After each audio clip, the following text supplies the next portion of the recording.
C'est Madame Marie-Thérèse Manga, directrice de l'établissement bilingue Saint-Martin de Porès de Keur Massar. Alors 10 ans déjà, l'établissement qui baigne toujours dans la tradition d'excellence et de qualité. Aujourd'hui, peut-on parler de secret? Qu'est-ce qui est à l'origine de cette réussite? Secret pour secret, c'est l'oubli de soi-même. C'est se donner. C'est l'amour. C'est l'engagement. C'est une équipe avec une très grande entente. C'est une patience. C'est la paix. C'est Dieu. Nous étions le bon Dieu. Des deux concessions religieuses confondues, on n'allait pas en arriver là. Raison pour laquelle aujourd'hui, nous sommes venus à Grand Théâtre pour dire merci au bon Dieu. Revigorer, galvaniser davantage nos élèves et dire merci à toute l'équipe de Saint-Martin de Porès et aussi aux parents d'élèves et au voisinage pour les désagréments parce qu'ils nous supportent beaucoup. Avoir une école à côté des maisons, c'est pas évident. Alors parlons de l'éducation chez ces enfants. Quelle valeur vous avez su mettre aujourd'hui? Notre venue ici à Grand Théâtre, c'est stratégique. Vu qu'aujourd'hui, il n'est pas permis de taper les enfants. Et ce qui est d'ailleurs très normal. Nous nous sommes dit, quel autre moyen nous devons maintenant utiliser pour les pousser à. Et depuis qu'on a utilisé ce système de les faire sortir au lendemain de ces activités, nous nous retrouvons avec d'autres types d'élèves. Des élèves qui y croient, des élèves engagés, des élèves motivés, des élèves qui se donnent. Raison pour laquelle nous avons eu durant ces 10 ans, les 2 premières années, on était dans les 98%. Et depuis les 2 ans après, on a eu les 100% au certificat.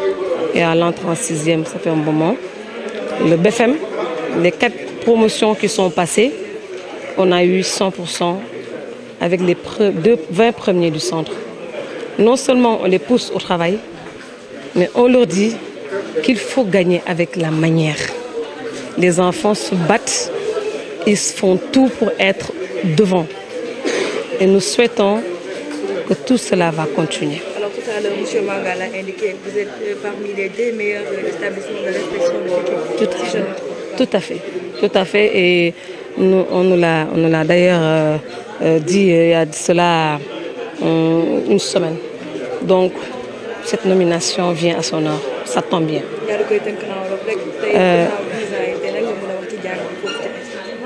sant yàlla rek te di ñaan xale yi ñu gën a jàpp ñu ñaan xale yi ñu xam ne nekk foofu taxul a naagu bu ñu naagu tey la liggéey bi doo ko commencé le travail vient de commencer nekk ci kaw amaan na xeeñ na yomb na waaye des fa moo jafe daañu góorgóorlu ma jël ironie bi naan fas des mu ngi daw lañ si koy làbbali daañu góorgóorlu pour gën a làbbali xale yi même bu ñu nekkee Kër Massar nañu xam ne élèves bu sénégalais lañu te daañ ko xëccoo ak bépp école pour góorgóorlu defar suñu commune ndax Kër Massar it dëkk fa defar dëkk bi dafa baax. En passant may waxtaan tamit ak samay xarit enseignant ñi yore école di leen féliciter ci décision ak engagement tam bi ñu jël ndax jàngale yombul ñoom it ku si nekk yaa ngi béy sa waar ci nu ko munee ñu am nag inspection boo xamante ne madame Ndiaye moo ko dirigé mu doon tamit femme bu exemplaire mu doon femme bu rigoureuse ànd ak équipe am lépp luy innovation ci éducation duñ ñu bàyyi gannaaw ñu ngi dugal tànk dugal loxo pour qu'on soit formé au même diapason que toutes les IEF du Sénégal donc moo tax ma ne madame Ndiaye ak jaaraama.